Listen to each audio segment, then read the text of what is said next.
with Ron Paul's face on it. They don't want anything like that. It's dictatorial. You're right back to square one again.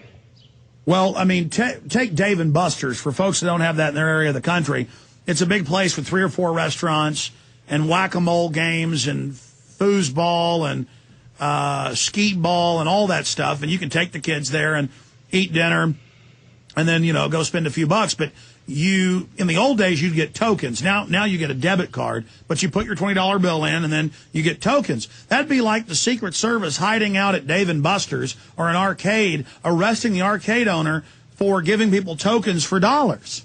I mean, this is just unbelievable that this is happening. And these guys were out in the open doing nothing wrong.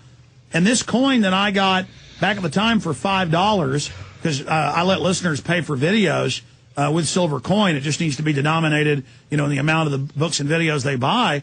And I've gotten quite a bit of silver in the mail over the years. And these collector's items I got for $5 a piece back when silver was at $5, 5-6 years ago.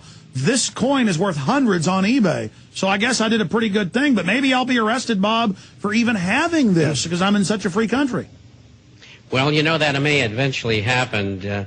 Government has the ability to outlaw anything, and that's why they have executive orders, which I think should be totally done away with, along with lobbying and campaign finance. And I have the solutions for them. But the path that we're taking here is that the government is going to, in the future, outlaw lots of things. And if we have high unemployment, which I think we will have, 35, maybe 50%, because we're already at 22.4 or 20.4%, and it's not going to be difficult to get much higher.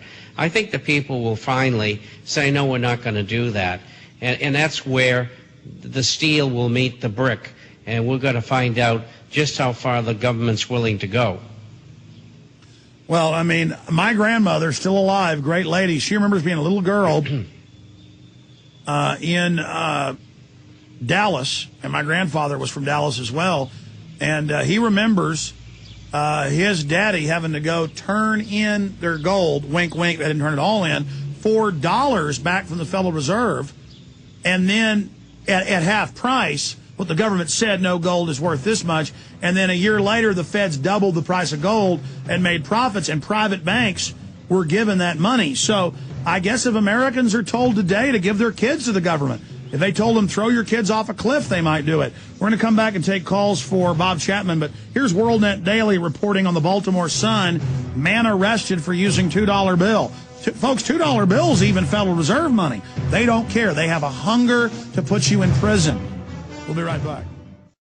Finally in the news this evening, it's being reported that cyber spies from Russia and China have now penetrated our power grid. Even as energy experts are reporting that each summer we get closer and closer to the limits of our nation's power grid, some say that this summer's demand for electrical power may finally push the grid over its edge, creating a cascade of power outages across the country, putting us all in the dark. Are you prepared for the next round of storm-related outages or government-created blackouts? Have you ever thought about taking steps to get off the grid and generate your own private supply of electrical power? If so, this will be the most important information you have ever heard. Solar-powered generators are finally available. They have no moving parts to wear out or break and require absolutely no gas whatsoever. Remember, the government doesn't own the sun, so go to mysolarbackup.com. That's mysolarbackup.com. Check out mysolarbackup.com before you lose your power.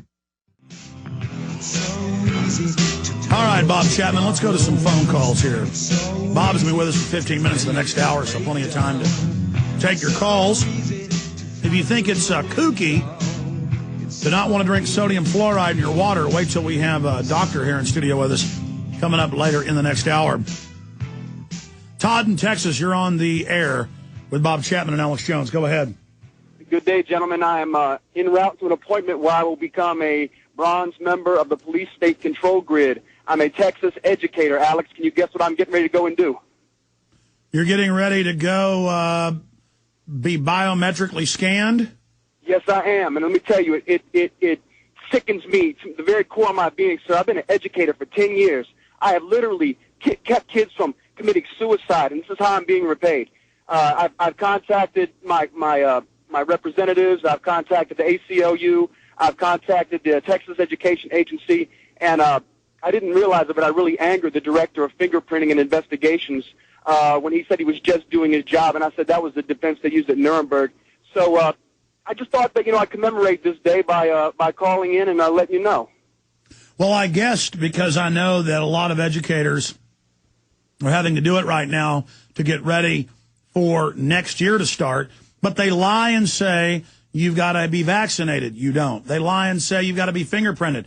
It is a policy. They call it a law, but all over the nation and all over the world, this is being standardized, and the big think tanks admit to get everybody ready to thumbprint, to buy and sell, because they're going to skip ahead of the world currency. You're going to still have regional currencies. It's just going to all be globally standardized. This is all under UN treaty already. And so that's why you'll see a 80-year-old man at Walgreens showing his ID to buy pipe tobacco. I've seen an ancient man on the little four-ended walker, barely able to get his money up to the counter, showing his ID to the missy, literally going, here you go, and because it's all about mindless, zero-tolerance enforcement. Oh, the 10-year-old's got in a fist fight. You go to prison now. You don't get in trouble and get swats or get sent home or get patted on the back and told, good job, boys, like they're supposed to be men. It's all about throwing the book at you. And so CPAs, lawyers, people that are involved in real estate at all levels, not just the brokers, but also the real estate agents. Everybody's having to thumbprint and digital photo. They don't tell you it's a face scan. Head Start comes in, does it to your kids, doesn't even ask you. This is all this, in their own words, cashless society control grid being put in. Bob Chapman comments on this. This is the Federal Reserve omnibus global banking scheme, making the slaves only use their currency, only use their system, killing all anonymity, all freedom. Nothing to do with protecting the kids.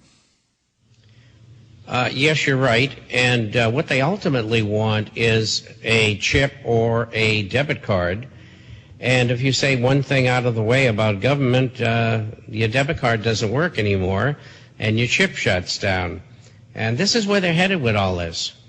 And by the way, used to, we didn't even have driver's license. Then we had driver's license. Now, if you don't face print, thumbprint, handprint, you don't get in Disney World, you don't get in SeaWorld.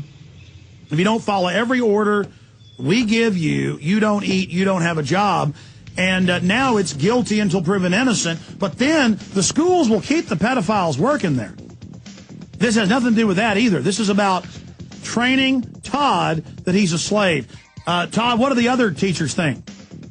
I have a couple people that I've worked with over the years that have slowly come around. I've given them, I've passed out literally about 2,000 of your films and found the ways in the hands of educators, and they've watched it. But really, stay there. I want to hear more. Back in 70 seconds.